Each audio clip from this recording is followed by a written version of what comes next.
នៅព្រឹកថ្ងៃទី5 ខែមីនាឆ្នាំ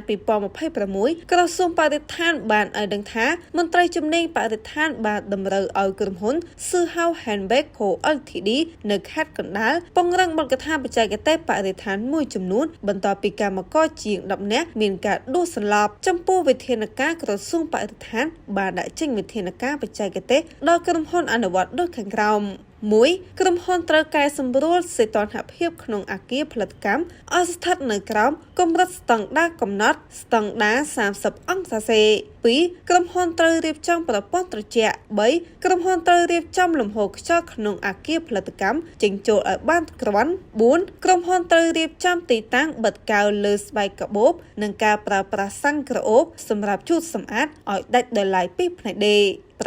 ក្រុមហ៊ុនត្រូវទុកដាក់និងញែកសំណល់ឲ្យបានត្រឹមត្រូវសូមបញ្ជាក់ថាចាប់ពីថ្ងៃទី4 ខែមីនាឆ្នាំ2026ក្រុមការងារអធិការកិច្ចនៃអគ្គនាយកដ្ឋានគាំពៀបរិស្ថានបានសហការជាមួយមន្ត្រីនៃមន្ទីរបរិស្ថានខេត្តកណ្ដាលនិងអាជ្ញាធរមូលដ្ឋានចុះត្រួតពិនិត្យករណីដួលសន្លប់របស់ក្រុមហ៊ុន Suhao Handbag Co Ltd ជាប្រភេទរោងចក្រផលិតកាបូបខ្សែក្រវ៉ាត់និងសម្ភារៈបន្ទាប់បន្សំស្ថិតនៅក្នុងភូមិកណ្ដាលឃុំព្រែកអញ្ចាញស្រុកមុខកំបូលខេត្តកណ្ដាលបន្ទាប់ពីមានករណីកម្មករចំនួន19នាក់ដួលសន្លប់នៅរសៀលថ្ងៃទី3 ខែមីនាឆ្នាំ2026កម្មវិធីចំណេញទ្វេដងអាជីវករ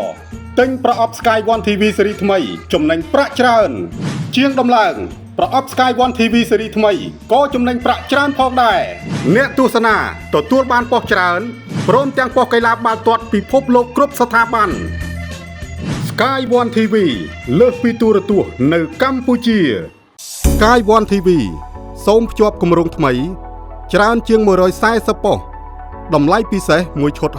$65ដោយមិនគិតថ្លៃសេវាប្រចាំខែ Sky One TV លើសពីទូរទស្សន៍នៅកម្ពុជា